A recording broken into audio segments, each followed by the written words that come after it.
right, everybody, welcome to another episode of Enclosed Cosmology. Today we're talking about Tammuz and the day of the day. So we'll get into that pretty quickly. But of course, like always, we're gonna go and get into the main jabam. So yeah, welcome everybody. I'll go ahead and introduce everyone. So go ahead and say hi to our brother as always, Anthony. How you doing this evening? Shabbat shalom. Shabbat shalom, everybody, and this is such a wonderful day. I cannot wait to dig into this topic. I kind of said a little touch about it a couple weeks ago, but now we're actually going to get to dig into it, and I cannot wait. Much love to everybody. Shabbat shalom. Many blessings to all. Yeah, absolutely, dude. I'm equally as stoked because we've been kind of building up to this, and it's kind of weird how it happened on the day that it is. It's the Father's really cool when he shows up like that for me and how it works out. So, anyways, awesome. Let's move on. We'll go ahead and say what's up to Frankie B. How you doing this evening, brother? Shabbat shalom, everyone. I don't want to let the cat out of the bag, so I'll just say Shabbat shalom. It's Nice. going to be an interesting show. Yeah, definitely. That is true indeed. Awesome. All right, and we got Nick joining us. He joins us every now and then, so y'all have maybe seen him not only here but also in the chat. So awesome. Welcome, brother. How's your evening going? Your Shabbat? Shabbat's great. Everything's going well. And yeah, this is a topic which I don't know as much about, so I'm actually eager to sit back and listen to what y'all guys have prepared on it tonight, learn some stuff and ask some questions. Sweet. Well, welcome as always. Awesome. All right. Well, um, let's go ahead and get into like the main thing of it. Now we had like with all of our shows, we don't really like we kind of talk about it a little before, but we don't have like a full on system of like, oh, this is how we do stuff. So most of the time it's off our dome, off the straight.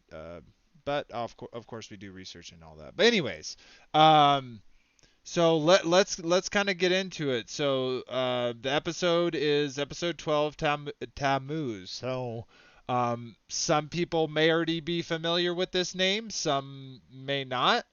So yeah, let's kind of get into that. So now to kind of build it up from where we are to where we're going, we had talked previously about Nimrod and his different names and all the different variation that's out there. And so this is another one in my opinion, in my research. And we're also going to talk about some other interesting things in the Greek side of this. So anyway, so Oh, what were you going to say? Go ahead. several Greek. I'm sorry. It's several more than just a Greek. I Well, just no, wanted to totally. alliterate. I know, but I'm just specifically talking about one that has like an like near identical story. So we'll totally get into that as well. But so yeah. Anyway, so those that don't know, Tammuz, his birth date is December 25th. So today. So many people around the plane are celebrating a holiday called Christmas or Xmas. And this holiday that they're celebrating not only goes back to the book of Genesis, but has been the same type of behavior tied into for a long time. And I'm talking about the Sumerians, the Egyptians, the Greeks, all around the world. This holiday has been celebrated. Now, you may be confused because when I say that, you're like, wait, so everyone has been celebrating Christmas even before Jesus was born, or even people who didn't believe that that didn't even believe that Jesus is the Messiah or had no reason to celebrate his birth. All these people around And the that is world, including atheists today, celebrate this holiday. And so, one of the first recollections of why it is the day that it is today is, again, because of Tammuz. You were going to add something there. Go ahead, Anthony. Oh, I was just trying to get you back on track. As all it's just that it's celebrated around the world, and it has so many different ways of viewing it. Oh Uh, no, I was I, specifically just talking about the story of Tammuz and his that direct story. Um, but yeah. So anyway, so Tammuz in the mythology was a god that had had some interesting parts to them. So they had a intimate relationship with the Sumerian god. This would be in Sumerian, where known as Ishtar or Astartes or Inanan. So she has multiple different names. I'm actually gonna pull up some screen share so y'all can see this while we're looking at it. So this is just New World encyclopedia. We're gonna look at a few different places, but the basis story, without reading all the all the additions that the cultures added throughout the time about these stories and these people and their behavior and power, etc. Specifically talking about what his connection is to Christmas. So in the mythological account, he is fights a boar, and he is slain, gored, and killed. And he dies in the arms of Ishtar, and he descends down to the underworld. And as basically a deal or kind of some uh, story. I don't really know how to put it. He basically is resurrects every December 25th. So he dies and resurrects every year, and so we see that literally um, this this this whole holiday is connected to Christmas because of this. So if you do just like a let me go pull back and you say Tammuz birthday. So let's just see this. So December 25th. So it says, and since Tammuz was born on December 5th, this day was highly honored and recognized by Nimrod's supporters. So, whoa, wait, Nimrod's supporter Tammuz? What's going on here? So, and you had done a little stuff that you kind of wanted to add in, Anthony, about Tammuz. Go ahead and share that with us real quick. One, 1 second, brother. 1 second, brother. I'll be right back. I'm very sorry. I'll be right back. Oh, okay, no worries. So let me pull up what I was saying. So, okay, so that's the first connection is but we're talking about Samaria. Now, after Samaria, people also know of the Romans. Okay, so the Romans had a holiday during that same time period, and it was a week-long period of literal lawlessness happening between the 17th and 25th of December. Now, okay, I just went from Samaria and talking about Tammuz, but now I'm talking about Rome and Saturnalia. So what's very interesting is some of you may know is when these as societies from the Tower of Babel grew on and eventually started coming back into contact with each other, a lot of the times it was very easy for them to kind of understand each other because they already had very similar gods and pantheons and ways of working, of having societies. And so Yes. as they Sorry. came together, we also noticed another thing. So I'm going to bring up that encyclopedia again and show you from their own thing. This is on just main research off of Google. We see here that the Tammuz is incorporated in the Hellenic pantheon as Adonis. So let's go look at Adonis real quick. So Adonis, the same way, was mortally wounded by a boar, was killed in the arms of his lover. On this side, though, it's no longer it's no longer Ishtar. It is now the name's dropped. It's now Aphrodite. And the exact same thing. He goes into the underworld, and then his time gets split between all three of the people.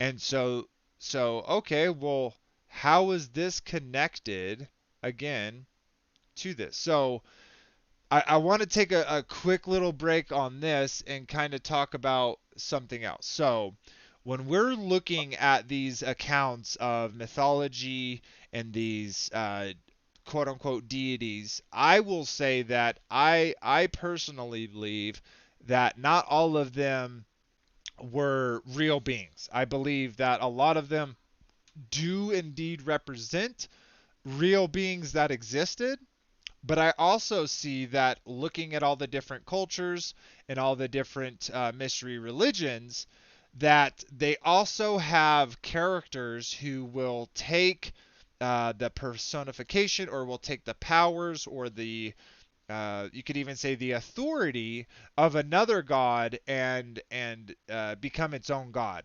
An example And is, go ahead. I'm and sorry. it's the idol. I wasn't meaning to interrupt, but it's also the idolization of it, of that particular god or so-called god. It's the idolization of it, and that's pretty much the topic that I was wanting to discuss after a while. And I'm not meaning to interrupt, brother. I thought you were through, but I wanted to bring that point up. Is about, it's not worshiping a god. It's idolizing that god, whether it's a real being or not. It's still a fictional character that is basically against Yeshua. Like, for example, Merlin or Hercules or Zeus. It's a fictional character that people worship. It's an idol. Well, so I actually disagree. So what I mean by disagree, so I think that some of them are definitely fictional characters, and I think that the deeds or the powers, I think that there are things that can be attributed to them, whether it be stories or deeds or whatever it is, that are fabrication. But I do believe that, as I think we all do, that there are beings that if we saw, these angelic beings, we could or would describe them as God. And definitely if they were rebellious to the Father and presented themselves as gods, how easily mankind would be tricked by those lying signs and wonders, which is something that will happen again for sure, as I believe is described in most prophecies. So, but that being said, kind of back to what I was saying is, so we have these different gods, and so Adonis right here, his connection to Aphrodite, his connection to being the father of the son of Zeus. Well, let's look at Zeus real quick and see who all Zeus had as children. Now, here's another example. Now, I don't believe personally, and I know there's are people that are disagree, and I totally get that. But me personally, I don't think that the evil one has committed the same law or the same sin as the Watchers did when they came down in the year in the days of Jared. However, I also think that this, as I was saying before, and how they use stories to kind of write examples of their characters to show you deeds and how great they are, to also develop the type of character, the type of personality they have. Um, in the same way that they do here in the children, like Zeus having children. Now, I believe Zeus is definitely identifiable as the evil one. And I think that his connection to Nimrod, as we've said before, or Gilgamesh or Tammuz, I think that all of these connections directly show you um,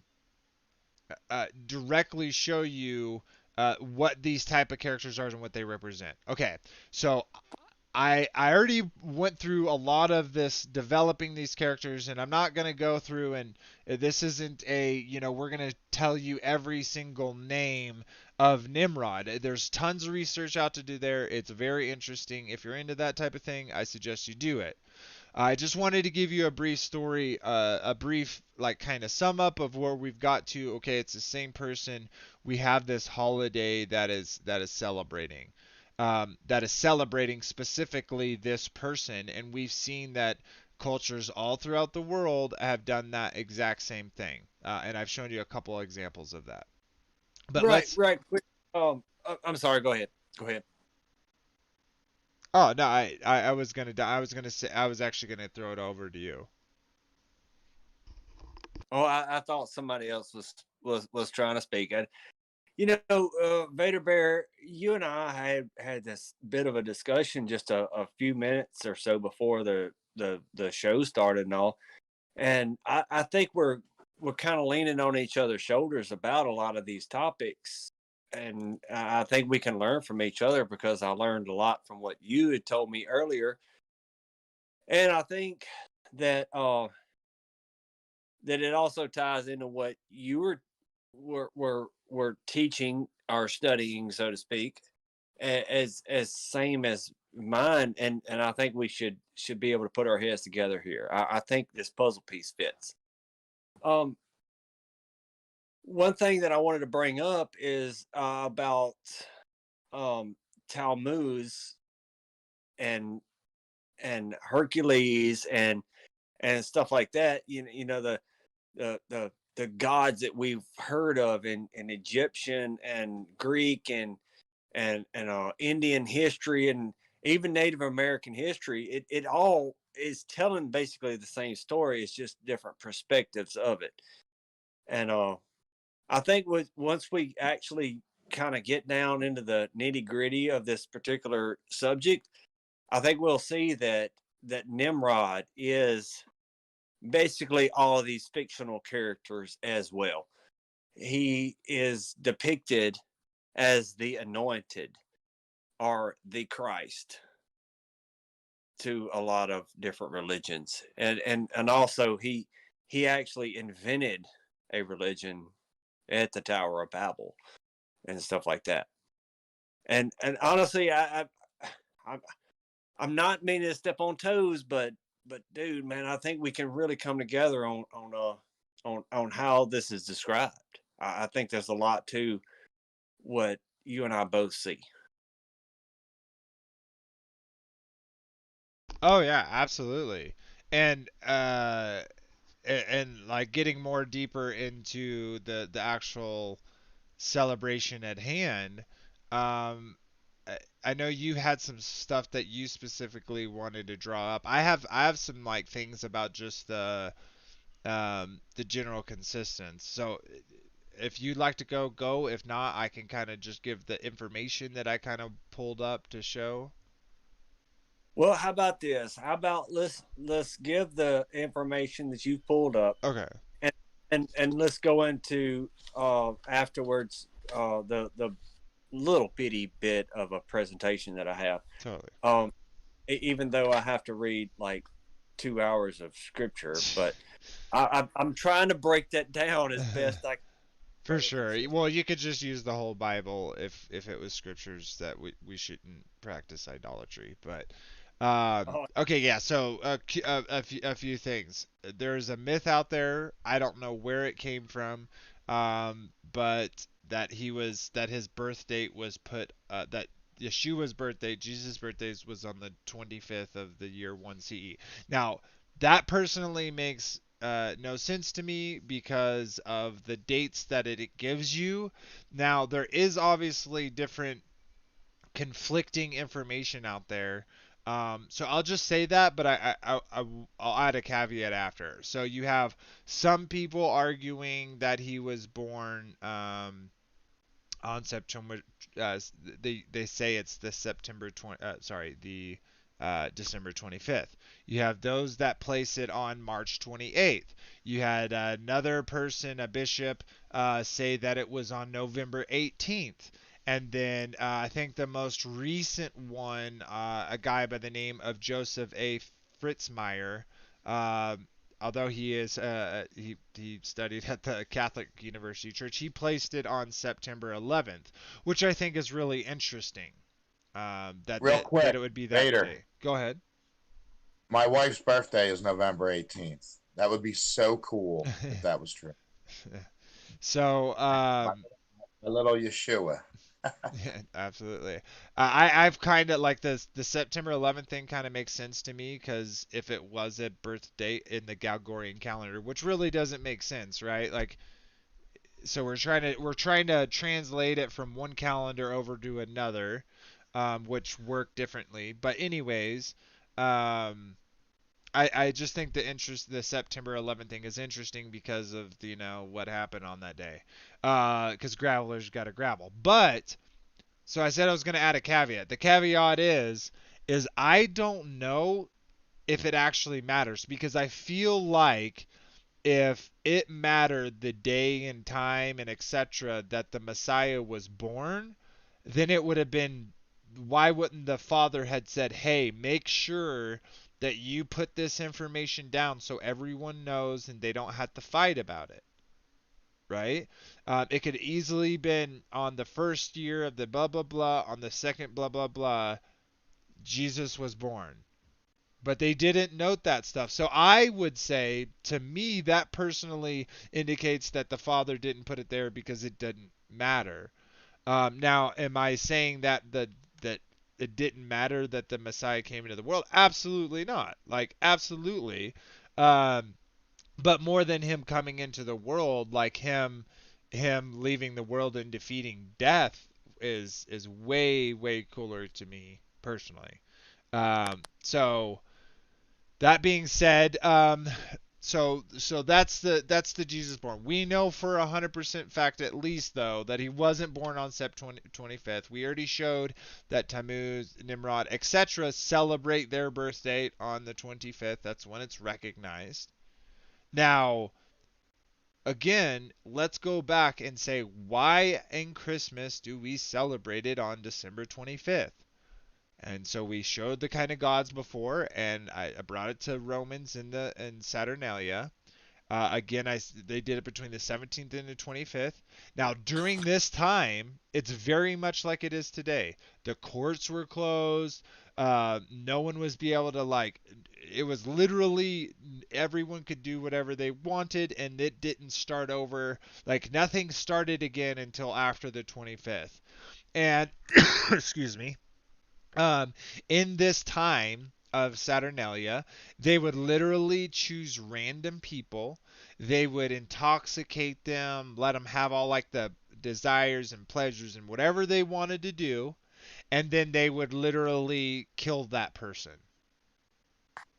And they would also eat human-shaped people. That was a part of it, is faking the cannibalism, and that's where we get gingerbreads.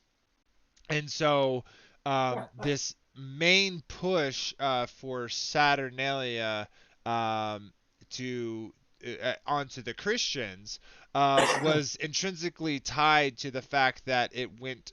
So this push was intrinsically tied to the fact that the whole events itself went contrary to it. So so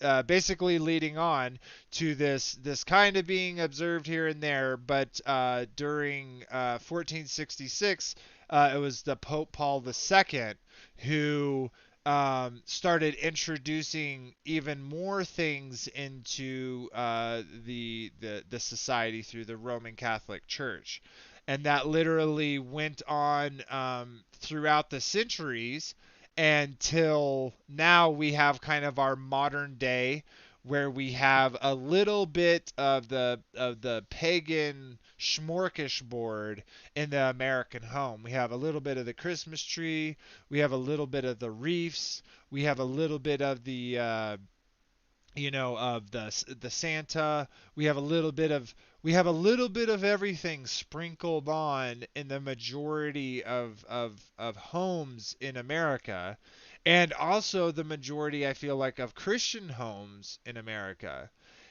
And so it's very interesting to me that we have all of these, clear cut, just Google this information and you can find it. Um, but no, am but people don't change their minds. So go ahead. sorry. I wasn't meaning to interrupt, brother. I just wanted to kind of get into a little bit of a presentation. Yeah, go ahead. Um, I totally agree with what you're saying, man. And everybody in every household throughout the entire world is saying, "Hey, go to bed, little children, and Santa Claus is coming down the chimney in the morning." And then what do we do when we realize that we are literally lying to our children that some man dressed in a red coat that's pulled by 8 tiny little reindeer is coming down a chimney that nobody owns anymore? Are we lying to our children? Yeah. And Can I just add on to that real quick? So, absolutely, so you specifically talked about Santa Claus. So Saint quote unquote Nicholas was from Turkey. He actually was a part of the uh, Council of Nicaea in 325 that created the New Testament. Okay, so this guy literally, literally, okay, he supplanted a female boon-given deity called the grandmother. It's that big, whatever boob thing. He who used to fill the children's stockings with her gifts. The grandma was ousted at the. So he literally replaced the whole stockings of gifts. That whole part comes from a whole nother pagan ritual.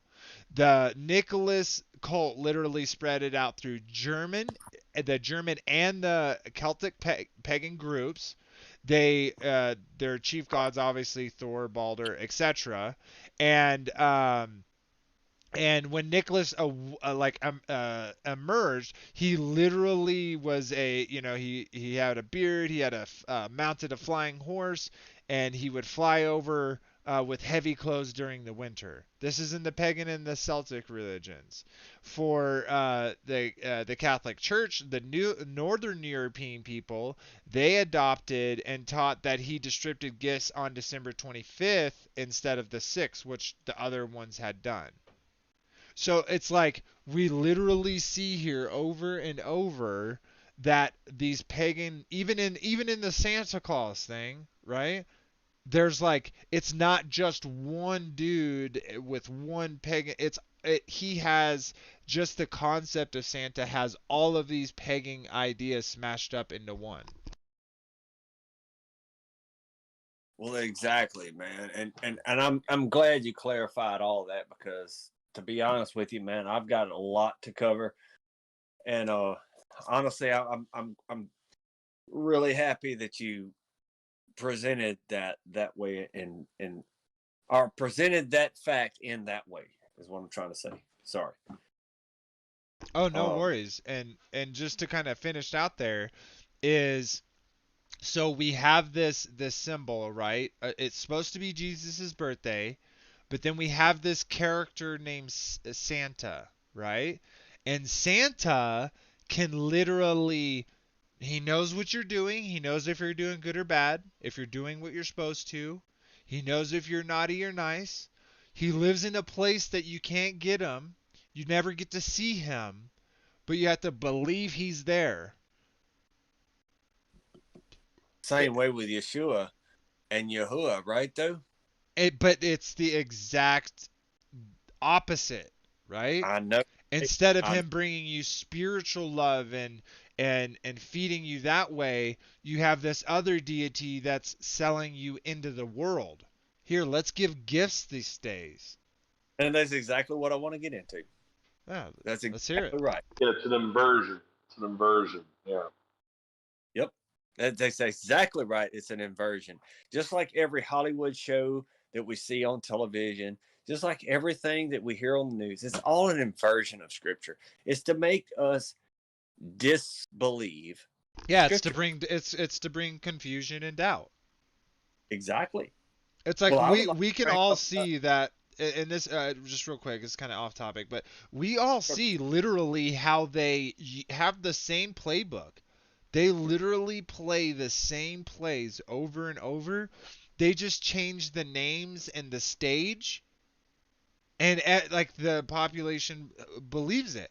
Like they literally, the mass majority of Christians, obviously, for it to propagate, we're talking about like, stuff that was happening thousands and thousands of years ago, regardless of like time has been shortened or altered or whatever.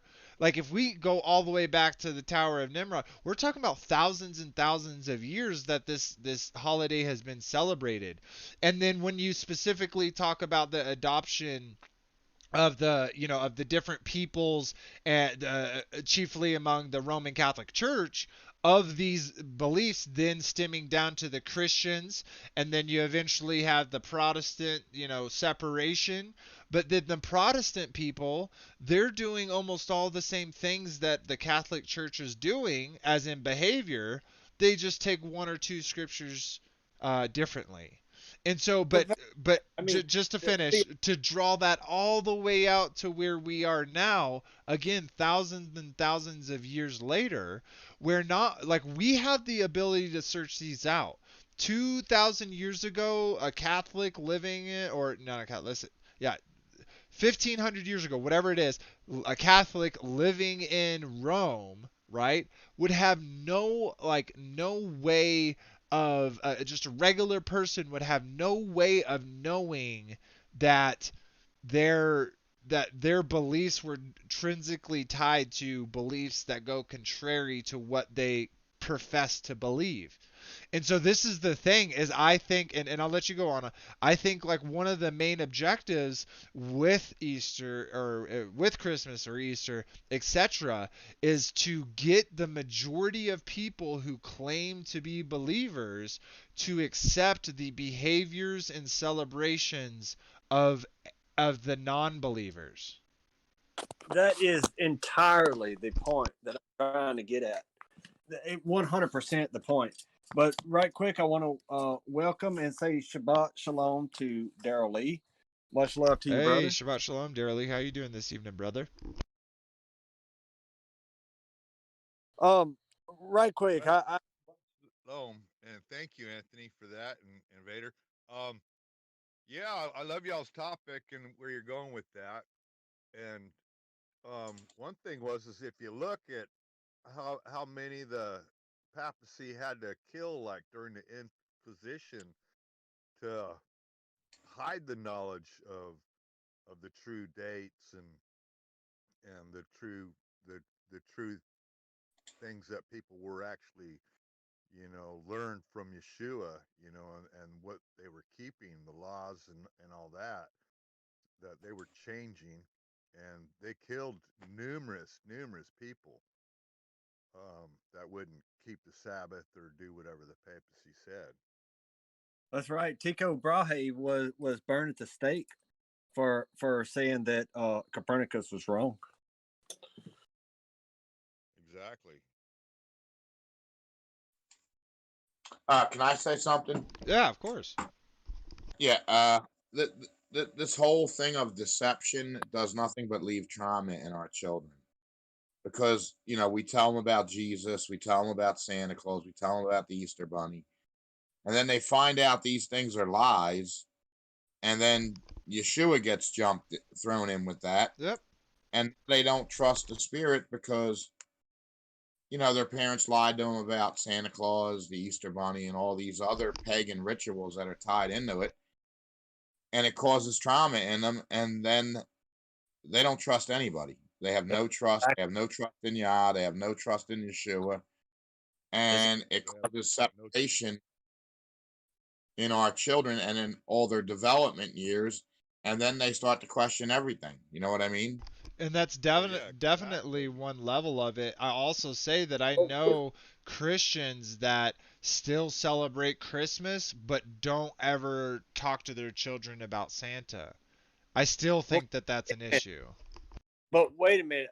Kind of building on what Frankie was saying is, I think he makes a very good point. We're lying to our children about Santa, but yet when it comes to reality, how are they gonna believe in Yeshua when they've already had to? Why would they not think that they've been lied to about Yeshua too? Well, and the thing also is they're looking for trust in someone, and if you've already lied to them, then who are they going to trust? The government? They're going to look somewhere. Exactly. How can they trust anybody after if they've been lied to their whole life? And this is kind of the point that I was wanting to get at in just a minute. We shouldn't lie to our children because it is better to have a millstone tied around our neck and tossed into the sea than to lie to the children.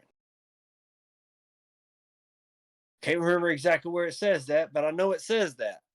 Yeah, than to offend one of these little ones. Yeah, it was with Yeshua when the children were gathering around him, and his disciples were like wanting to shoo the children away. He says, "No, let them be." That they had to become as one of these to enter into the kingdom. And he said that it'd be better for a millstone to be tied around your neck than to offend one of these little ones. I'm not Exactly. sure if those were exactly all in the same place, but Yeah, well, he I'm literally, and worse than just a millstone, he says a millstone tying around you and be thrown into the sea than right. to a feet. Like your punishment would be better if you just tied a millstone around your neck, threw yourself into the sea. That's going to be a better outcome than if you offend a little one. That's right. That's a pretty big warning, man.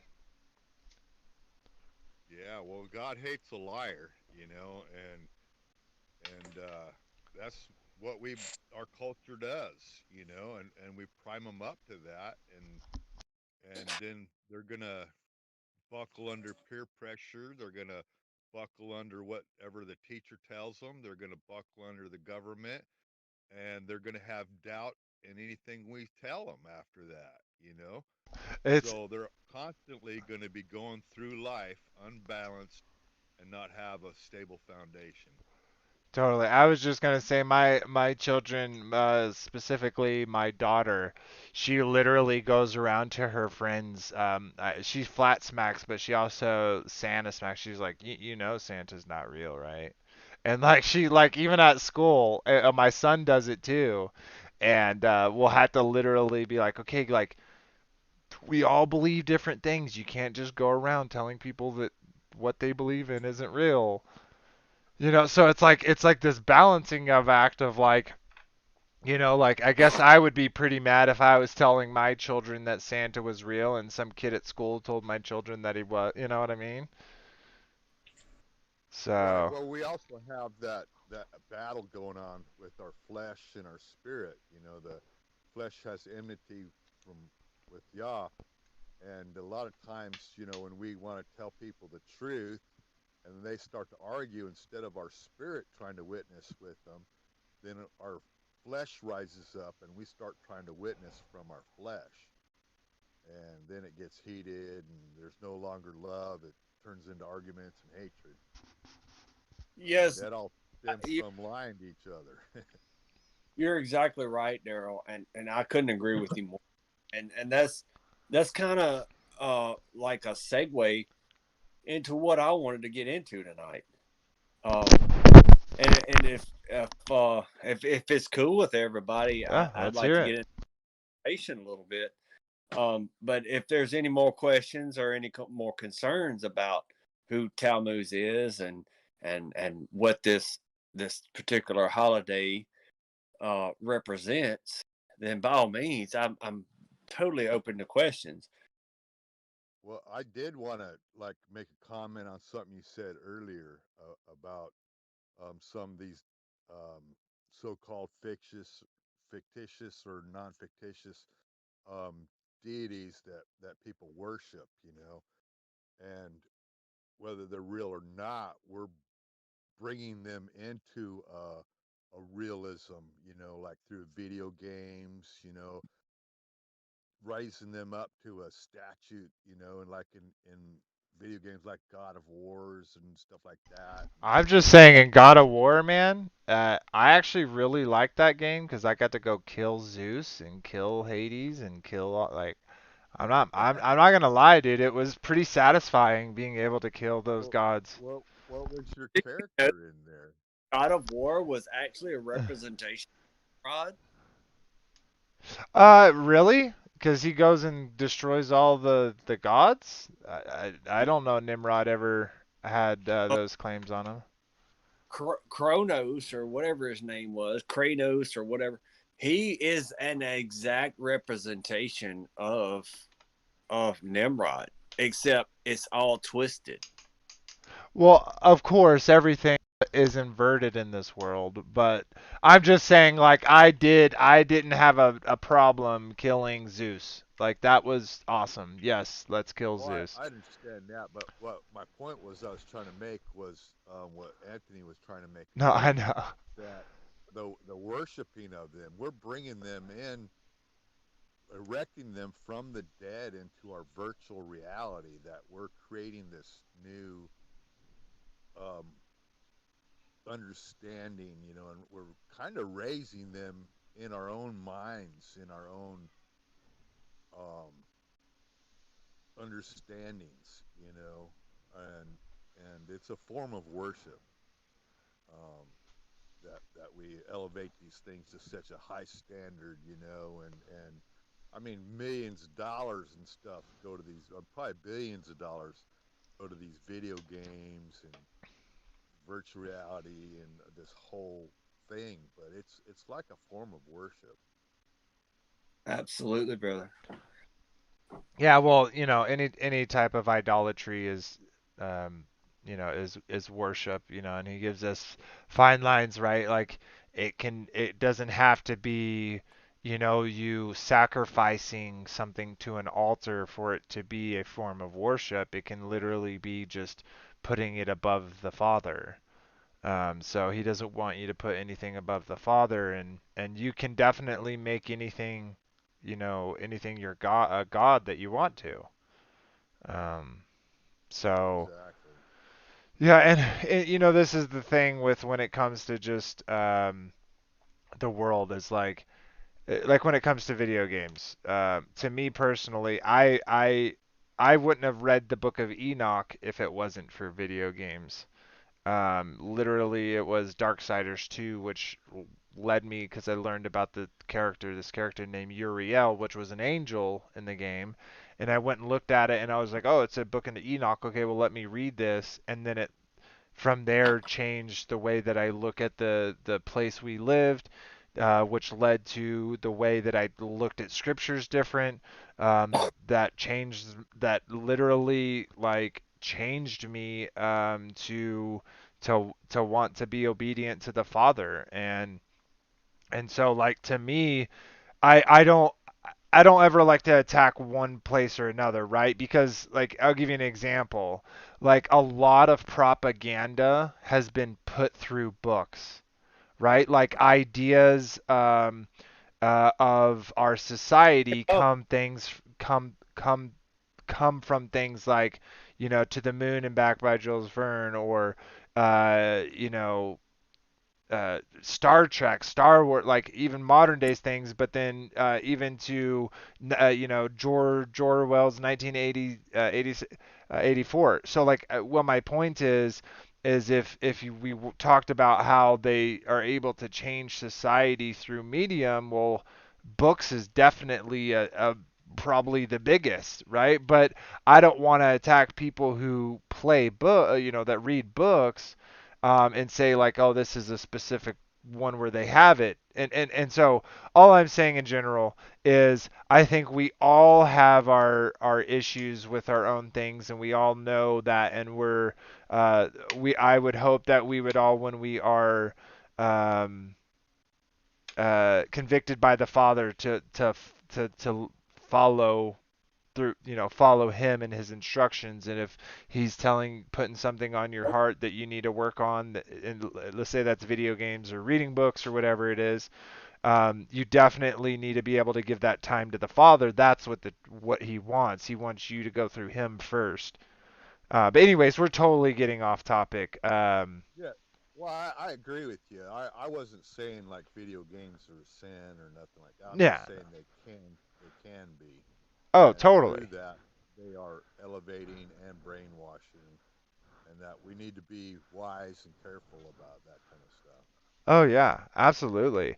And I almost want to. I know we're getting off topic. I almost want to say like that for the news too. It's like that quote. It's like those who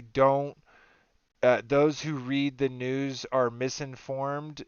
Those who read the news are misinformed, but those who don't are uninformed, or something like that. It's like I hate watching news, but it's like I also want to see what the heck the world is saying. Does that make sense? There's some, yeah. Sometimes you can watch the news and just figure, okay, if they're saying that, it must be the opposite. Yeah.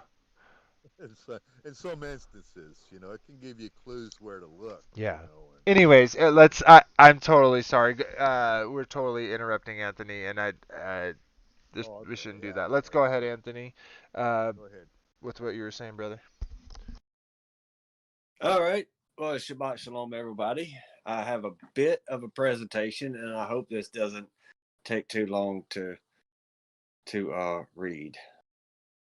But I think everybody here is pretty familiar with Jeremiah chapter 10, verse 1 through 5. It says, "Hear the word which the Lord speaks to you, O house of Israel. Thus says the Lord, do not learn the way of the Gentiles. Do not be dismayed at the signs of heaven, for the Gentiles are dismayed at them. For the customs of the people are futile. For one cuts a tree from the forest, the work of the hands of the workmen with the axe. They decorate it with silver and gold. They fasten it with nails and hammers, so that it will not topple. They are upright like a palm tree. They must be carried, because they cannot go by themselves. Do not be afraid of them, for they cannot do evil, nor can they do good." Now I want to discuss that just a little bit. I've been watching a lot of shows and stuff like that about the Xmas, quote unquote, Christmas topic, and they all cover that particular verse. But I would like to dive into it a little bit. Um, I want to know what it's actually saying. Is it talking about a Christmas tree? I can actually show. Yes, it is. Um, I'd say yes, it is. Or it could be even a totem pole or an obelisk or anything erected for that matter. Exactly, But for I that think, purpose. yeah, but I think in this particular instance, it is probably talking about that. Right. Now I'm actually flipping through the pages, so y'all got to give me just a second. I do appreciate y'all uh having uh uh discourse with within the different scriptures. However, I totally agree with you.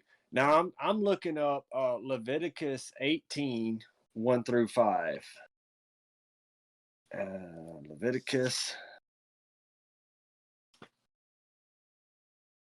I'm very sorry for having to look up the pages, but this is something I needed to read. It says, Then the Lord spoke to Moses, saying, Speak to the children of Israel, and say to them, I am the Lord your God. According to the doings of the land of Egypt where you dwelt, you shall not do. And according to the doings of the land of Canaan where I am bringing you, you shall not do. Nor shall you walk in their ordinances. You shall observe my judgments and keep my ordinance to walk in them. I am the Lord your God. You shall therefore keep my statutes and my judgments, which if a man does, he shall live by them. I am the Lord. Now, I don't think that we are supposed to partake in quote unquote Christmas because we are not supposed to partake in pagan days, pagan holy days. And I think Leviticus 18, 1 through 5 says that clearly that we shall not do it. But instead, we're supposed to bring the blessings to these pagans that they don't have to worship their false gods because their false gods are nothing. They can't even carry themselves. They are a tree in the forest. They can't do anything. But the Lord our God, our Creator, He can do all things. And we should trust in Him and show our blessings to Him. Let's see. I want to go to Ezekiel 20, 18 through 20. Ezekiel, I'm very sorry that I'm having to scroll through the book itself, but What was it again? I'm sorry, I didn't hear you. Ezekiel 20. Ezekiel 20. And it's going to be verses 18 through 20. And sorry, I'm still flipping. I'm very sorry this is taking a long time, y'all. But this is something I need to get across. It says, But I said to the children in their wilderness, do not walk in the statutes of your fathers, nor observe their judgments, nor defile yourselves with their idols. I am the Lord your God. Walk in my statutes, keep my judgments, and do them. Hallow my Sabbaths, and they will be a sign between me and you, that you may know that I am the Lord your God. Now, when it comes to Christmas and this Christmas tree that we talked about in Jeremiah 10, why is anybody putting some sort of an idol like that in their home? Why? Are they following after it? Are they bowing down to it to put their gifts in front of that Christmas tree and then bowing down to it to pick those gifts up? You're giving to a false god, an idol, and you're receiving from that same idol the exact same thing somebody else put there. Why not receive the true blessing? The true blessing of Yeshua is that He died on the cross for our sins. Don't put an idol there to worship him. What did Aaron do when he said, get all the earrings and the rings and stuff like that from everybody and melt it down to a golden calf? And this is what we will worship. What happened to those people? They were destroyed. What are we doing with the Christmas tree? We're worshiping an idol. And like Vader Bear was saying earlier, it goes back to Tammuz. We are worshiping the rebirth of the sun god on December 25th. It's not the birth of Yeshua. He was born in the Feast of Tabernacles, which is nowhere near December 25th, according to the Gregorian calendar. One other thing I want to look up is Isaiah 40. Before you go any further, Anthony, Sure. just let everybody know, most people, if anyone hears this, they've been lied to, so they don't realize what they're doing. Your tone is kind of it's kind of harsh. I think he's just We're not trying to passionate. put condemnation on anyone. We're just trying to inform you of the lies that you've been told, and I just want people to know that. You know what I mean? Yeah, I I'm think not he's saying just. anything bad against you. Yeah, I think he's I know just your passionate. conviction. Yeah, I know your conviction. I know your passion. But just anyone listening to this, we're just showing you the information so that you can make the decision to repent from your motives of it, have a change of mindset, to understand the information that we're giving you, and not to condemn you, but to just let you know that you've been lied to. This is a false idol that they're setting in front of you, and we're just telling you all this with peace and love. Go ahead, Anthony. Absolutely. And I'm trying to come across in peace and love to everybody that's listening to this. I truly am. And I want to just elaborate on what this holiday is literally about, and that we should distance ourselves from it as believers in Yahushua HaMashiach, our Savior. We should distance ourselves from these pagan religions. It clearly tells us. It clearly tells us. Yeah, But I would say, if you're not ready to repent, if you're not like, if you're still questioning, well, then research, and consider the fact that, well, it's been surrounded by lies, flying reindeers and Santa Claus and like Easter bunnies and all these different things that have been lies. Well, that kind of tells you should research and find the truth, and seek it with all I your heart. mean, we all know that we were lied to about Santa Claus. We all grew up at the age of roughly 7, and our parents said, Santa Claus really isn't real. Well, the first thing I did when my parents told me that Santa Claus wasn't real, I got mad at my parents. Why did you lie to me? I Yeah. might expressed it to them, but that was my first reaction. That my parents lied to me. Oh my gosh, what is this world coming to? But I actually do have a few more scriptures to read on this, and I do appreciate the questions, but we're going to be a long time if we stall too much. But I wanted to go to Isaiah 40, verse 18 through 20. It says, to whom then will you liken God? Or what likeness will you compare to him? The workman molds a graven image. The goldsmith overspreads it with gold. And the silversmith casts silver chains. Whoever is to impoverish for such a contribution. Choose a tree that will not rot.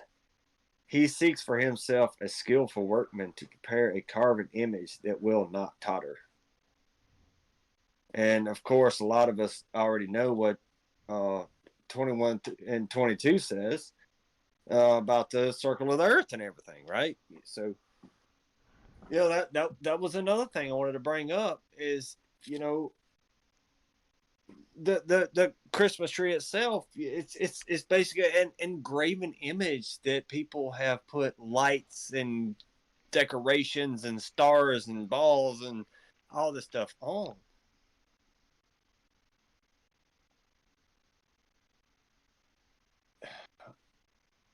I don't know. I'm at a bit of a loss right now. I'm very sorry, but I'm trying to tie this all into Jeremiah 10:1-5. So if we look at Leviticus 18:1-5 and Ezekiel 20:18-20, it ties in with verse 2 of Jeremiah 10. Then if we look at verse 3 and 4, then Isaiah 40, 18 and 20, 18-23, and Isaiah 46, 18-21. They tie into verse 3 and 4. Hold on, let me flip over to chapter 46. It says, well, I'm not going to read 18 and 19. I'm going to start in 20. It says, assemble yourselves and come, draw near together, you who have escaped from the nations. They have no knowledge, who carry the wood of their carved image and pray to a God that cannot save. Tell and bring forth your case. Yes, let them take counsel together. Who has declared this from ancient time? Who has told it from that time? Have not I the Lord? And there is no other God beside me, and a just God and Savior. There is none besides me. Now, what I get from that, as far as this, was that out of Isaiah 40? no, it's Isaiah 46. 46. Okay. Sorry, go ahead. 46 what? Isaiah 46, 20 and 21. There is no 46. 46 goes 1-13. At least in what I have. Oh, I'm sorry. 45, 20 and 21. Sorry. I'm sorry. I'm completely wrong with the chapter. Yeah, no worries. Very sorry. Very sorry about that, y'all. That's all right. Go ahead, Anthony. Keep going. But anyway, when it comes back to Jeremiah 10, I want to cover verse 5, and I'm going to go to Psalms 115, 1-8. And please excuse me for having to flip through the book. Thank y'all for mentioning the chapter there. I'm very wrong. But you're going to comment on that too? I didn't hear what you said about the verse. What verse? So the one out of Isaiah 45 you just read, and I thought you were about to talk about it. Are you saying you're going to read these other ones next and then comment on all of them? You wanted to know about it. What did you want to know about it? While I'm flipping this 115. Yeah, just I wanted to understand the context of why you're reading it, like what, or unless you're wanting to read all of those. We are not supposed to partake in pagan days. We're not supposed to partake in it, and we're supposed to teach the lands that we go into the real feast days. Not. Got you. I'm sorry. I got a little mixed up and kind of off track whenever I realized I stated the wrong chapter. I'm very sorry about that. But yeah, it was Isaiah 45, 18-21. Gotcha. And where are we going next? You said it was Psalms 115, 1-8. And this is referring to Jeremiah 10 verse 5.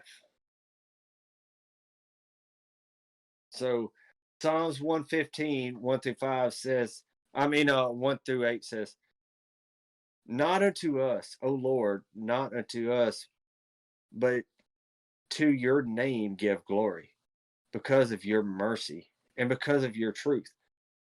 Why should the Gentiles say, where now is their God? But our God is in heaven. He does whatever he pleases.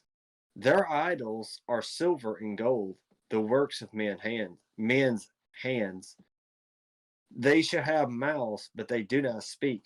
Eyes they have, but they do not see. They have ears, but they do not hear. Noses they have, but they do not smell. They have hands, but they do not handle. Feet they have, but they do not walk. Nor do they mutter through their throat. Those who make them are like them. So is everyone who trusts in them. So is everyone who trusts in them. That verse 8.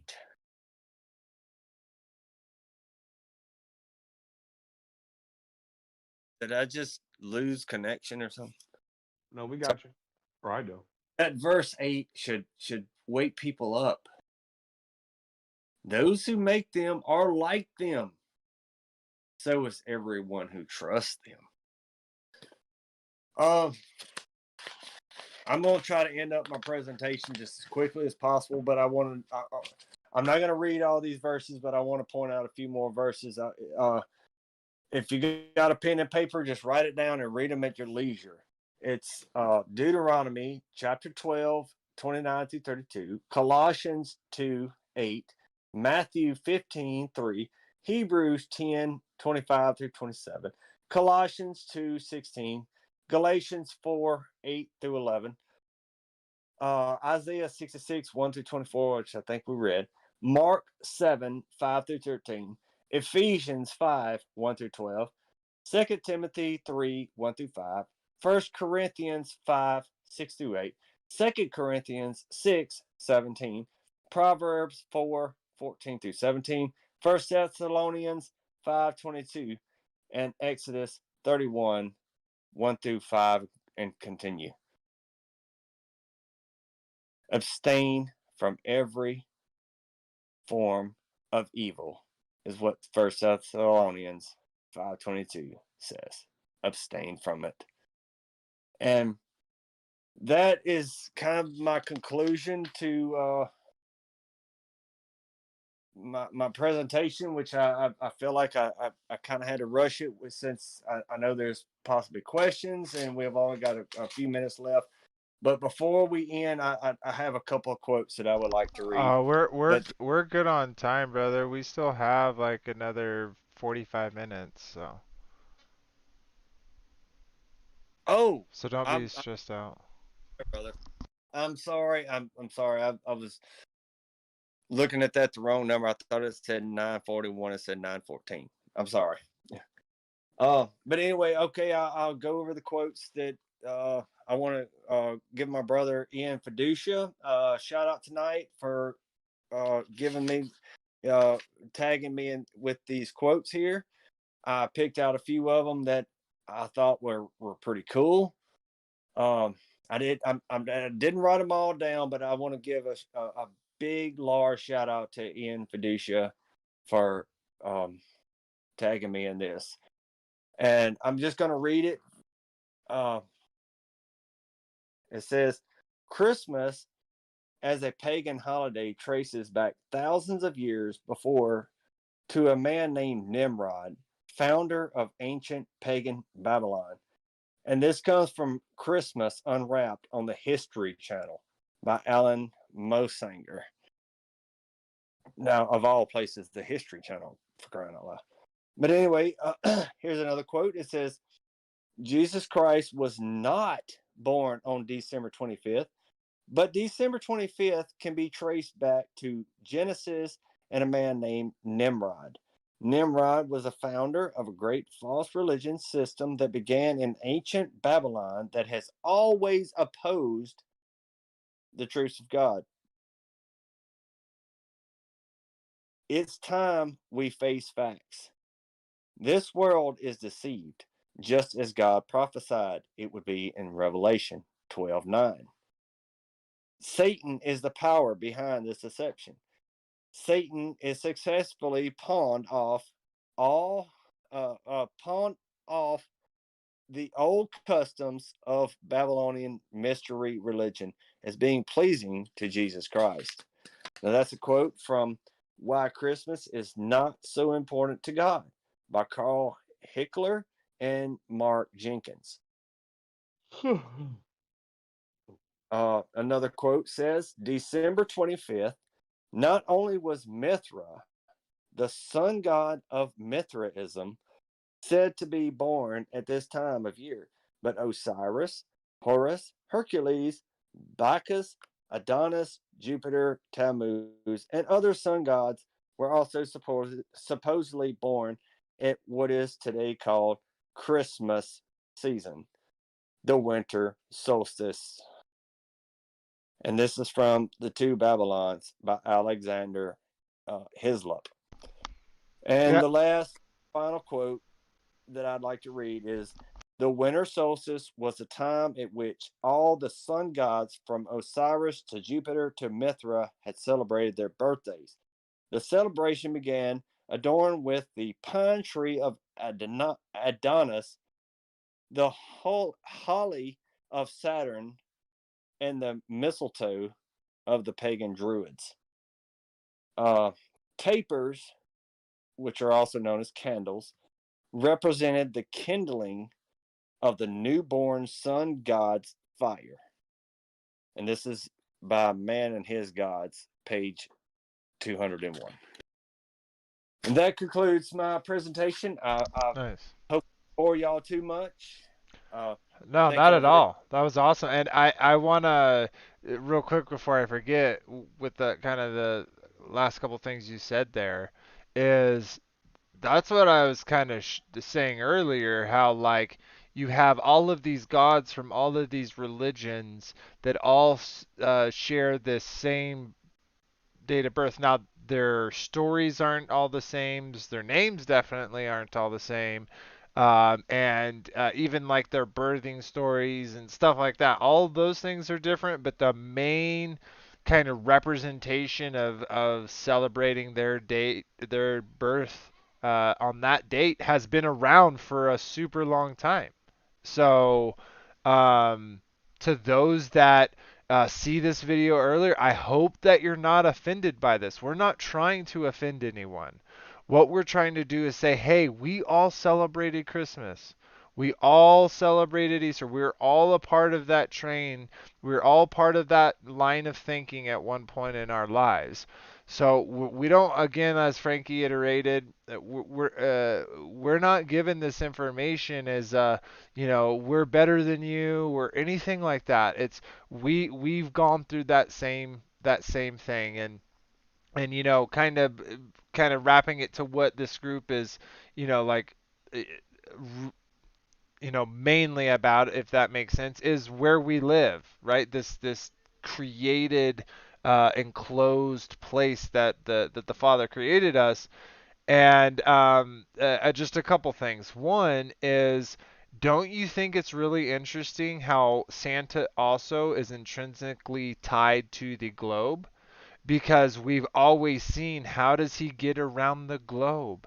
How does he get around the planet so fast? Right? exactly. So that was one thing I wanted to bring up. And then another thing I wanted to share real quick about kind of with what you were saying when you're bringing up the Christmas tree in Jeremiah 10 is this was from a book called Christmas Customs and Traditions: Their History and Significance. And this is just a little excerpt. It says, just as early Christians recruited Roman pagans by associating Christmas with Saturnalia, so too worshippers of the Asheria cult and its offshoots were recorded by the church sanctioning Christmas trees. Pagans had long worshipped trees in the forest or brought them into their homes and decorated them, and this observance was adopted and painted with a Christian veneer by the Roman Catholic Church. So, to what you're saying, right? This is back in Jeremiah 10, and through his like the direct connection was specifically the Catholic Church trying to get the Assyria cult to be a part of them, so they sanctioned the use of Christmas trees so that they would join the church. And Yep. I, so boom, looking up. straight connection from, history to what we're seeing in Jeremiah 10. Yep. Yeah, I'm actually looking up something, but I got something I want to share with everybody that goes right along with what you're saying. And as soon as I can flip to it, man, I'm trying, brother. Oh, you're good. It's in Well, and Isaiah 66 though. Isaiah 66. what does it say And there? I'm very sorry it's taken me a minute to get to it. Isaiah 66. It's actually verse 1 through 24. Actually, the whole chapter.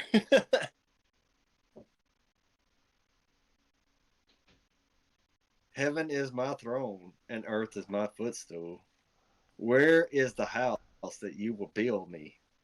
And where is the place of my rest? Brothers and sisters, all I can say is please read the entire chapter of Isaiah 66 for what is it actually saying, because I'm telling you, you will definitely throw this stuff away and start trying to pull people away from this paganism after understanding this stuff. I'm very sorry to interrupt you, Vader Bear. That's just too much to read right now. Yeah, no, I feel you. No, it's good. Yeah, no, and you didn't really interrupt me. I was just kind of adding on to what you were saying. Um, yeah, there's so much connections out there, people, and no one's throwing stones, no one's casting, because we've all been there. There's very few out there, and even in the truther community, that do this. There's a lot of good, well-meaning people that will still do it. And I still love them all as brothers and sisters, but I think that we should all be willing to challenge our beliefs, to look at the things that we grew up in and say, well, why do I do those things? And if you're spiritually and intellectually honest, then when you come and you learn about these things and how it has nothing to connection in any way to scripture, only in the fact that it is of pagan origins, then I hope that you would again be honest intellectually and spiritually, and go to the Father about it. Ask Him to reveal it to you, to show you, to strengthen you. Because, to be honest, when I transitioned from not Christmas to, or from Christmas to not Christmas, it was hard. It was definitely an awesome time of year, for all the different reasons, quote unquote awesome. And with my wife, for her it was really hard. She was really attached to it just the same. And for me, like for her, it was a little bit harder, logical versus emotional. And but then she went to scripture, and when she read scripture, she couldn't deny it because she was intellectually and spiritually honest, and she read those words and said, "Hey, this is exactly the things I've been doing. I don't need to be doing those things." And that's all that we're after here, is just we gave you the very top of the pile of this huge amount of information out there to go learn from, and we skimmed over even in all of our streams. We're skimming over these topics. We're going a little in depth here and there, but we're trying to paint this overall picture, and we'd love to go back and kind of dive deep into the missing slots that we're kind of skipping over. But as of Well, right Vader, now, just to finish off, so right now, this is like for now we're done with Nimrod. We have seen all of this information about this guy. I hope you looked up into him yourself, and we've seen how it accumulates into this day of worship, and we showed you what this day of worship is actually about, and again how that connects all back to this same man. And we're saying this man is not someone you want to be a part of. My belief is that this is the son of perdition. This is the man in Revelation 9 that we're going to be seeing this person again. And I know there's people that disagree with that. That's totally okay.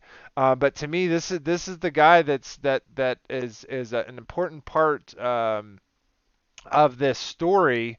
And we all know he's going to be destroyed at the splendor of our Messiah's coming. So hallelujah for that. For anyways, I'll go ahead and say sorry. That's all I wanted to say. What's up, Anthony?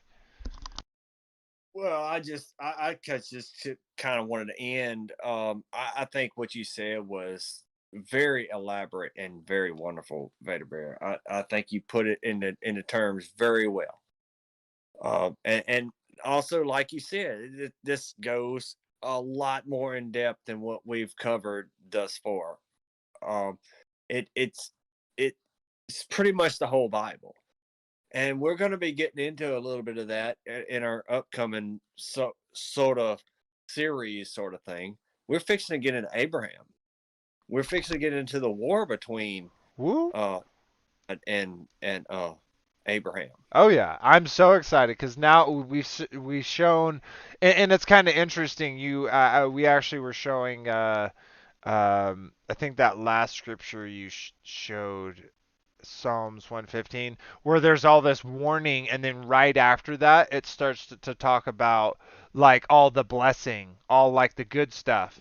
And so, like, okay, we've gone over kind of like the dark stuff and knowing what this guy was about and how he's attached to pretty much all the dark occultic things around the world. Now, let's talk about the other story, right? Let's talk Yeah. about Or righteous. Abraham. Yeah. Yeah. And I wanted to end off on this particular verse tonight. And We still got 30 minutes, brother. 34 no, minutes. no, I just wanted to end my whole Oh, presentation. gotcha. Go ahead. Sorry. It's just one more verse I wanted to read. It's two verses in Romans chapter 12, and it's verse 1 and 2. It says, "I beseech you, therefore, brethren, by the mercies of God, that you present your bodies a living sacrifice, holy, acceptable to God, which is your reasonable, service. And do not be conformed to this world, but be transformed by the renewing of your mind, that you may prove what is that good and acceptable and perfect will of God." I just wanted to end off my whole presentation on that particular verse. And in my opinion, I really do think we should all transform our mind to reality, to the truth, and put away our pagan ways, put away our pagan doctrines. Like when we go to school, we learn about a globe. Put away that. Learn about what's real and true and holy of Yahuwah, the thing that He created, not the thing we want to create in our mind. I Absolutely, just man. many blessings and much love to everybody. And thank you very much for allowing me to present that tonight. And I have so much more I'd like to talk about it, but maybe next year. Yeah, absolutely. I think it was kind of cool how it worked out really in the timing. Like I know you wanted to do it last week, like in the presentation before, and it got messed up, but I think it's kind of cool how it ended up getting to be this day. And so maybe we didn't stop people this year from celebrating it, but maybe we gave people a year to dwell on these things and go to the word to him, like we're all liars. Go search the word and see what the word says. And um, now, And to be and honestly, 3 weeks ago or 2 weeks ago or something like that, that wasn't enough time for people to repent. yeah, We've actually given them an entire year to repent. And my honest opinion on it, I think it worked out perfectly, brother. yeah, absolutely. And let's we got like 30 minutes or so. So like I kind of want to just have some general conversation. Um, that anyone had like other ideas or thoughts that they thought about or question whatever, like anyone else, Daryl, Frankie, Nick, about anything that Anthony talked about or that I talked about. Yeah, I'd like to go back over that Psalms 115 because that was pretty powerful. Talking about the idols of silver and gold, and that they have mouths but they can't speak, and ears and noses but they can't smell or hear, and hands but they can't handle, and feet and they can't walk and stuff. But that when you point out that verse 8, you're right, man. That jumped out at me, and it says that they that make them are like unto them. So is everyone that trusteth in them. And that's just like, wow. Are we blocking our prayers? Because I don't know the exact verse, but in the New Testament somewhere it says, you have not because you haven't prayed, and but then when you do pray, you pray to heap it upon your own lusts, and this Christmas thing, that could be like a lust of our own understandings. We look at the Christmas tree, we make songs about it, we decorate it, and we go, wow, how pretty it is, and beautiful, and all this. And are we blocking our own prayers because we're trying to, put all these things in the way, you know? Um, Yeah. when you read that, it reminded me in Amos, um, chapter 5 and verse 21, where it says, I despise your feast days, and I will not smell in your solemn assemblies. Though you offer me burnt offerings and your meat offerings, I will not accept them. Neither will I regard the peace offerings of your fat beast. Take thou away from me the noise of thy songs, for I will Oh, not hear the melody of thy vows. dude, So powerful, man. What verse was not that not again? I'm only sorry. that's in Amos chapter 5. It's talking about the first woe of judgment. Um, I think it's talking about something that happened in the past, but it's also a double thing where this is something that's going to happen in the future too, and is happening now in some aspects.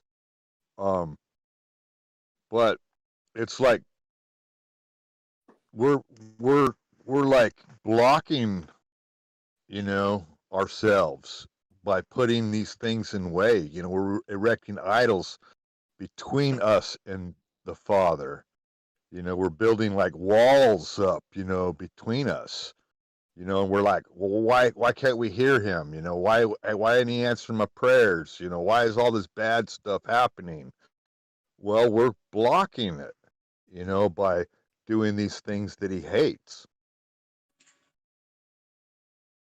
Well, Absolutely.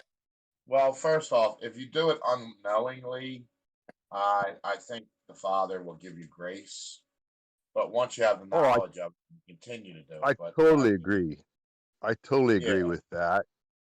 Yeah, he definitely gives us a lot of slack, and from our ignorances and stuff like that. well, a lot of people are doing it out of love. They're doing it out of celebration. They don't realize that they're breaking a commandment of Yah, and we all break the commandments. We all fall short. So it's the intent of the heart.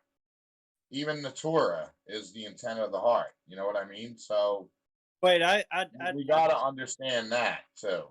I disagree with you a little bit because the Torah is not the intent of the heart. The Torah is our instructions to live life.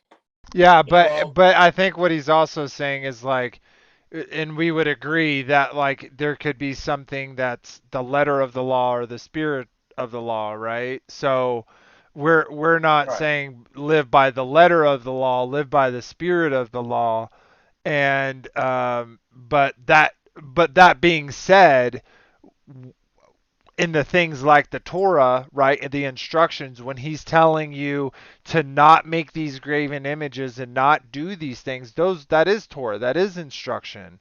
And and Exactly. and furthermore, specifically with this topic, you can see how quote unquote innocent behavior, even though you're doing it innocently, how it can lead to adverse effects spiritually. So I agree with Daryl Lee there that yes, your intent on doing things does matter, but there are physical things that you do that have spiritual ramifications. So if you're like a Christian, but you're bringing Buddhas into your house, even though you're not necessarily praying to those Buddhas, you're still kind of walking on some eggshells, I would say, because why Well, why would you even want that in your house? I wouldn't necessarily say walking on eggshells, but yes, bring the Buddhists into your home, Oh but no, don't. no. I didn't say Buddhist. I said Buddha, like a little statue of Buddha. I'm saying like Okay, you're kind of like, even though you're not praying to it and your intent isn't to say that Buddha is the deity or whatever, however you want to view him, you're still kind of not doing the right thing. So in the same way, with Christmas and the instructions, he's giving us clear instructions to don't do these things. He gives the instructions to the Israelites, hey, when you go into their land, don't start doing the things that they're doing. He showed in Romans, do not be conformed to this world, to test all things. Well, we just tested Christmas on the bare minimal. And if anyone literally does any type of research to this, if they're on the edge or like I don't know, or I think it's totally fine, well then go look at it. Go literally research where Christmas comes from, and then if you can still do it with love in your heart, then that's between you and the Father. But I think that is the most lovingest way I've ever heard that said, Vader Bear. Thank you very much for saying it that way, brother. That was amazing. Yeah, that was good. I like that. Because if you seek the Father with your heart, and your heart's right, He's going to correct you eventually.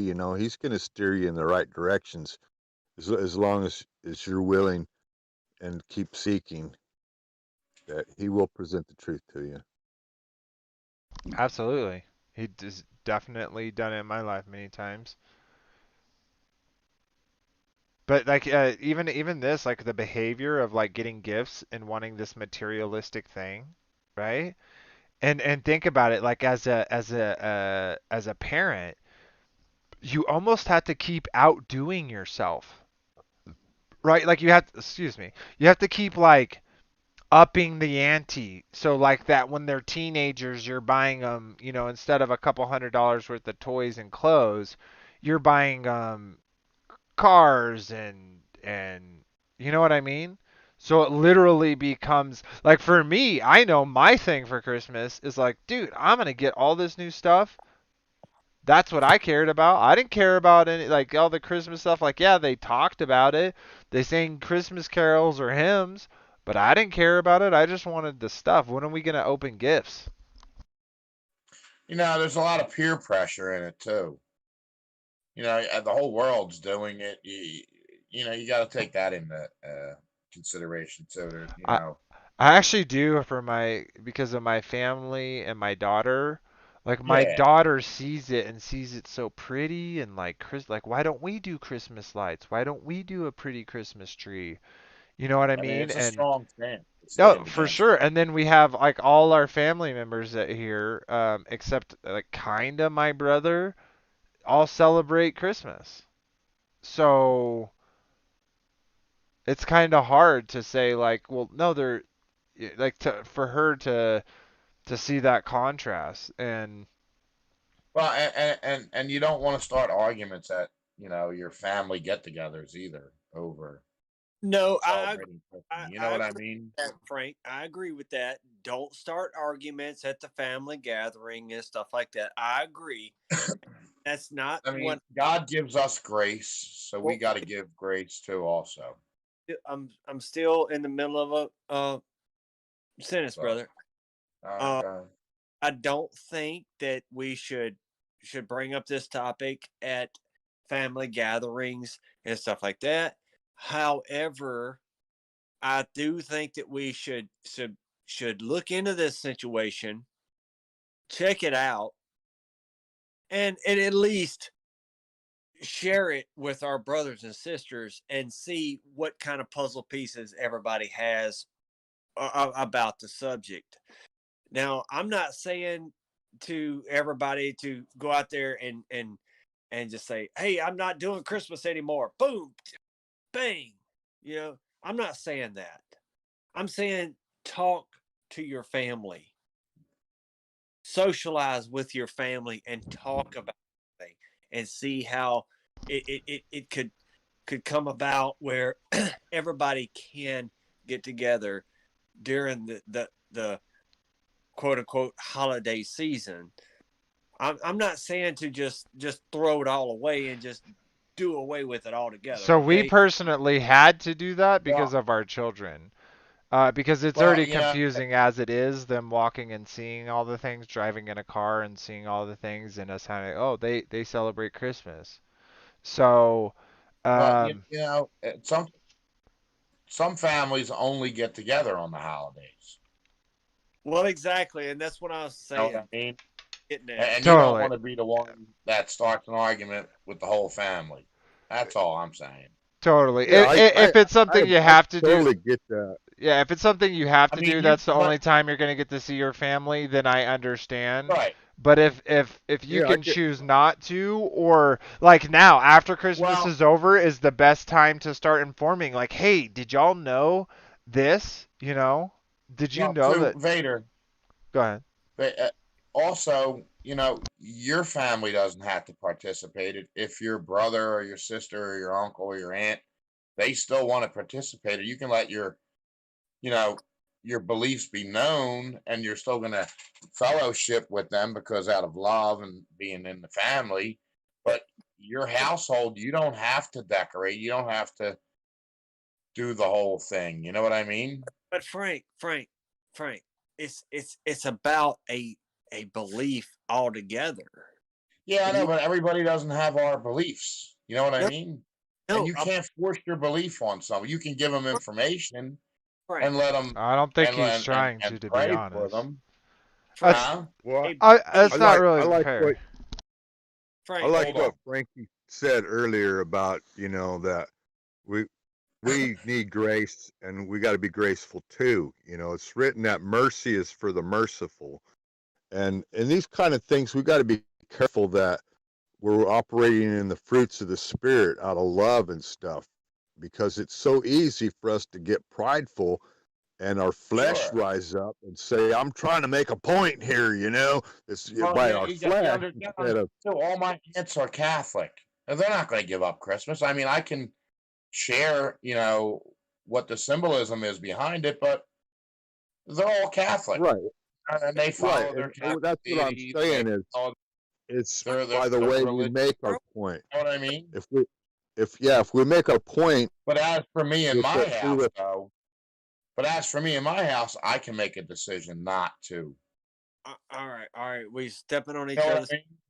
Calm down a little yeah, bit. what I was trying to reiterate is that the point, if we're trying to make a point, then we need to do it through the spirit Yeah, and the through love. fruits of the spirit, through love and stuff like that, and be Yeah, real careful that we don't let our flesh get in the way, because they're not, that's just going to put a wall right up there, that's going to offend them and stuff like that. But if they see the love then that we're blessed with, that's what provokes them to jealousy, because they see how much love and blessings in our life when we're walking in the fruits of the spirit. And exactly. that gives more power to our words when we tell them about the truth. That's the best example, is to walk in love. Exactly.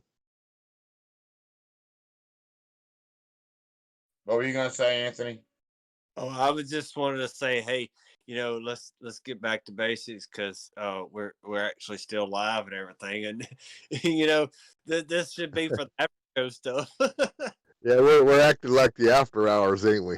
Oh no, he said it was an open discussion. So we're having the Oh open yeah, we were discussion. just random discussion about it, about Yeah, Christmas. we just don't.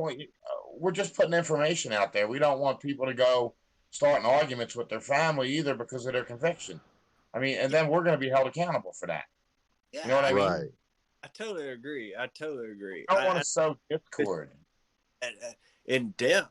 And I know we just skimmed the icing off the top of the cake tonight. To be honest, I mean, really, I named off what 15 different verses, book, chapter, and verse a while ago that I didn't read. I mean, I could still be reading verses that talks about this particular holiday, and the Israelites, who is us, the followers of Yeshua, or Yehoshua HaMashiach. I could still be reading verses on it. We could read the whole Bible and never find anything that is like for the Christmas holiday kind of thing. Speaking of Christmas, I'm very angry because I wanted to get some pizza today and I can't Well, because well, it's Nimrod's birthday and that makes me angry. well, Yeah. my dear brother Kevin J. Stowe was supposed to have brought pizza when he joined the Discord with us, but apparently that Nimrod ruined your pizza party. Damn it. Dude, it really was. I like was literally gonna eat pizza with my sons and she's like they're all saying and we're like oh, me and my wife are like she's like saying they're all not delivering and we're like oh my gosh it's Christmas that's why like we literally like we're so out of it now that we literally forgot multiple times that we it was Christmas so it's pretty funny. That is. Nimrod ruined your Christmas. You ruined your pizza party. That sucks. Yeah.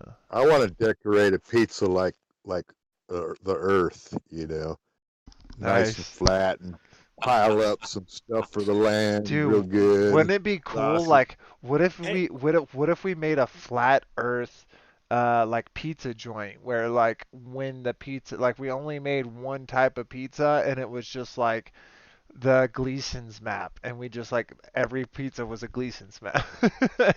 Oh, that'd be pretty cool. uh, Yeah. Yeah, and call it the Red Sea pizza.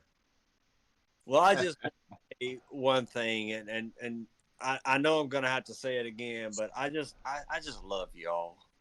I love you all. Y'all are such a blessing to me. And I hope that one day that something that I do or say or transpire or even hint at can be a blessing to y'all. I love y'all. I love y'all too. love you I too. love you much, Anthony. Absolutely. Sweet. So, all right. Well, we kind of had some general discussion.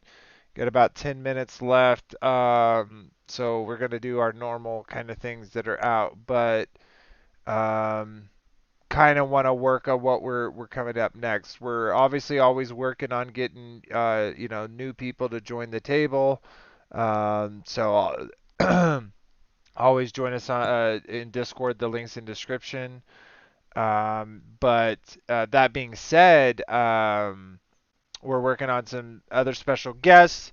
Again, we're going to be getting into Abraham, and we're really excited about that because we kind of went over the bad side, and now we're going to get into the real good side. So, yeah, we're pumped for that. And then, yeah, so as far as the stream, I want to go ahead and show a couple comments real quick from the last stream. That was we had Randy L. Smith come on. He talked about both his books, his first book, Lifting the Veil, and then his subsequent book, Constellations. Check those out. There's links in that for more information on him in the description of that video. So go check that out. But I'm going to read a couple comments from that. Give you all a quick peek. So let me pull that up. Bear with me just a moment. Alrighty. Do a little share screen. Okay, so we got a couple here. So great show, guys. I look forward to the next one. All right, appreciate that, man. We definitely appreciate you leaving us a comment. It really does help. I'm glad that you enjoy the content. And then Diana M says, I've Wait, been. Oh, what's that again? It's the name, brother. Polyfermentalist. Awesome. Shabbat shalom. Yeah. Diana M said, I have been watching the show a while now. I have to ask what is going on the globe picture. It looks like a farting Earth. Yeah, please clear up what I'm saying. So, I'll pull it up on screen real quick. So that's actually, it's the Tower of Babel, and it's being built.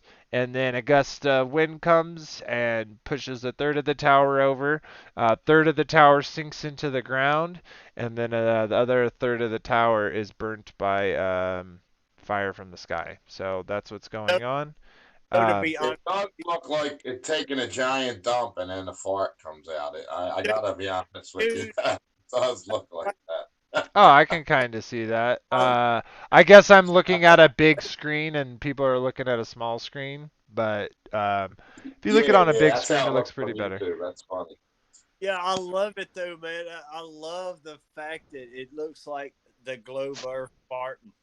I'd That's like pretty to funny. address, I'd like to address a question that Andrea had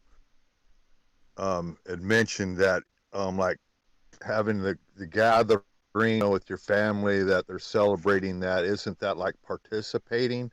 Is what Andrea is asking.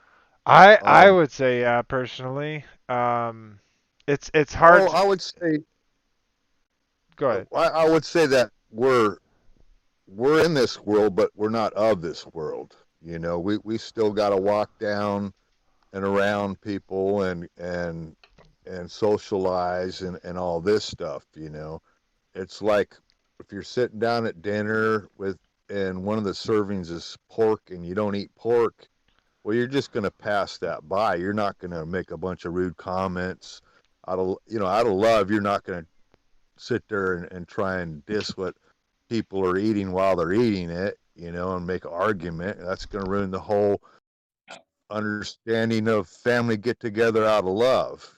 So you would pass things that you wouldn't eat, whether if you're allergic to them or whether you're something that you don't believe that you would eat, you would pass it by and not make a big deal.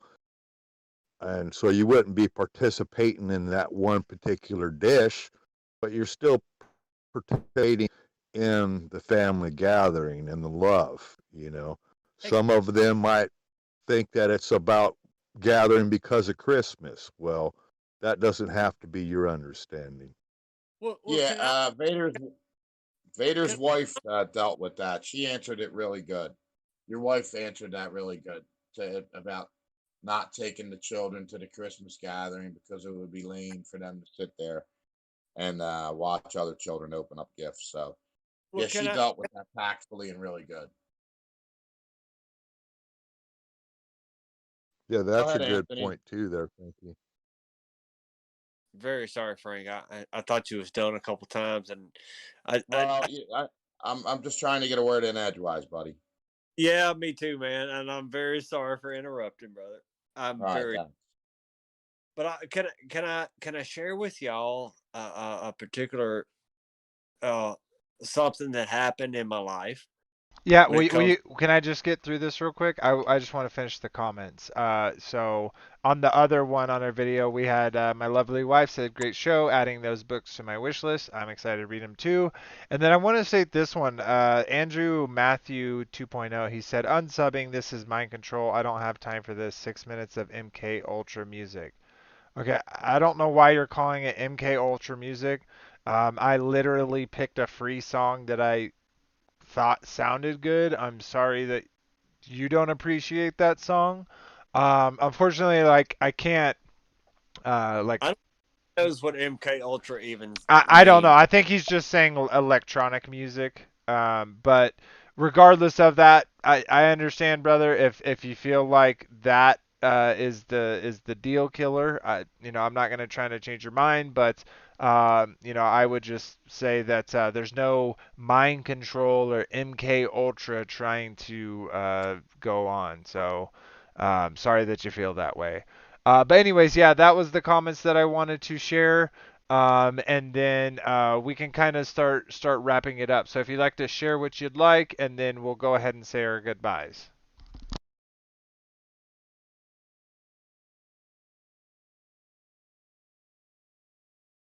Anthony? Hang on, brother. Oh, Yeah, I'd like to say a little more. Yeah, I know how it can be difficult because sometimes this is the only time of year families get off work and have a chance to all get together and stuff like that. And it's terrible to miss that opportunity to love on your family because it's around a certain traditions and stuff.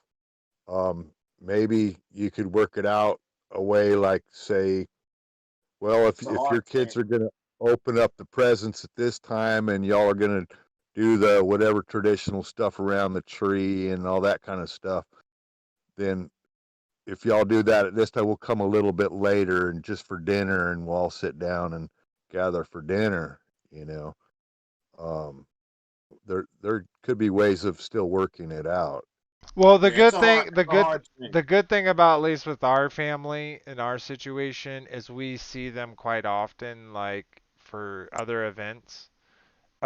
So it's not like that's our one and only time that we get to see them. They literally live less than an hour away.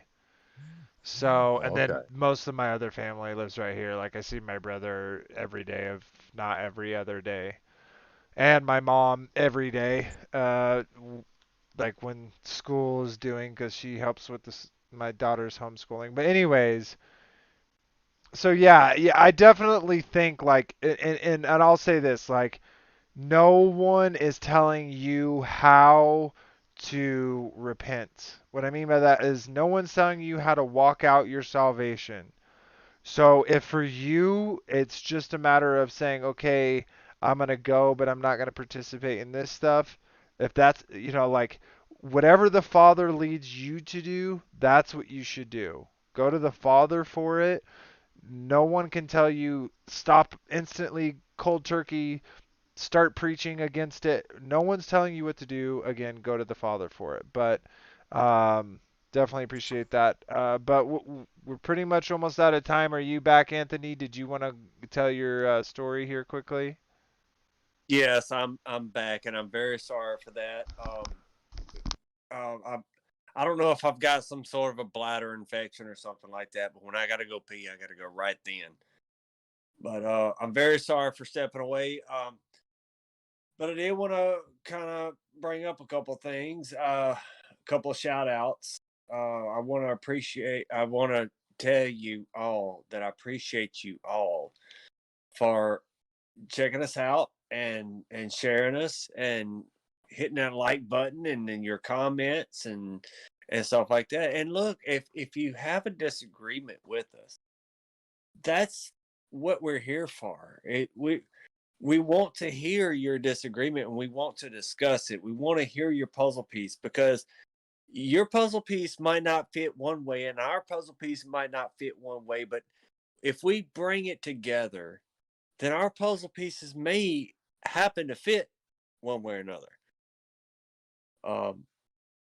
But I just wanted to let everybody know that everything that I said tonight, I want to say that I said it with in pure love, and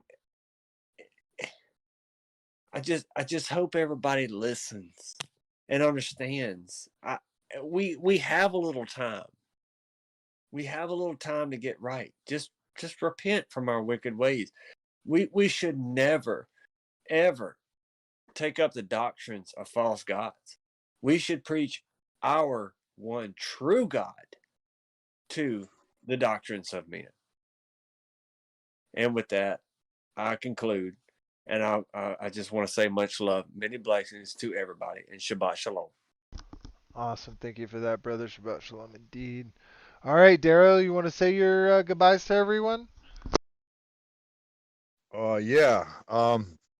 Y'all, thanks for coming, and it's just wonderful that we can come together and discuss these things, because I'm sure that y'all are going to have a puzzle piece that I need to help me fit right, and I appreciate that. And I just want to tell y'all I love you and thank you, and Shabbat Shalom.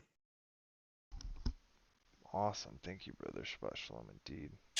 Alrighty. So I'll go ahead and go and then throw it to Frankie as usual.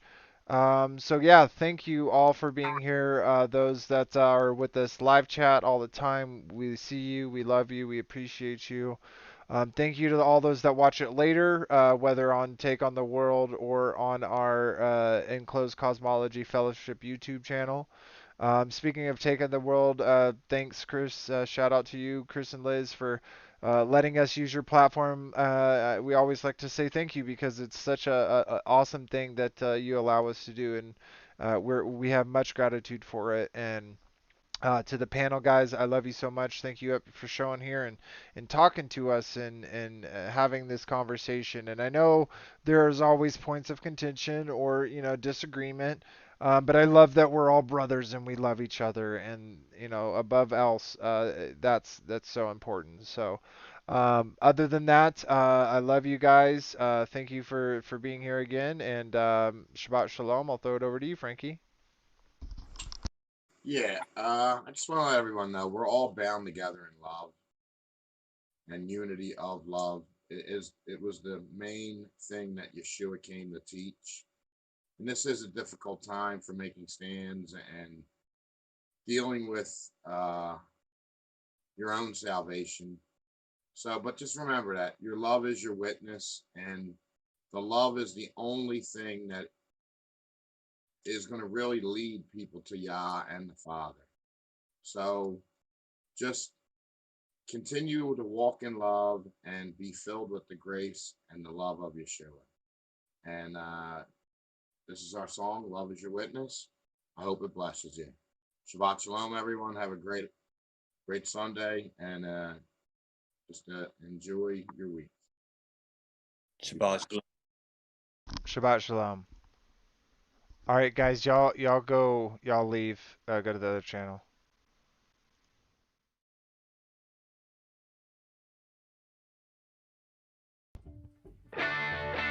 Love is your witness. Love is your witness. Love is your witness.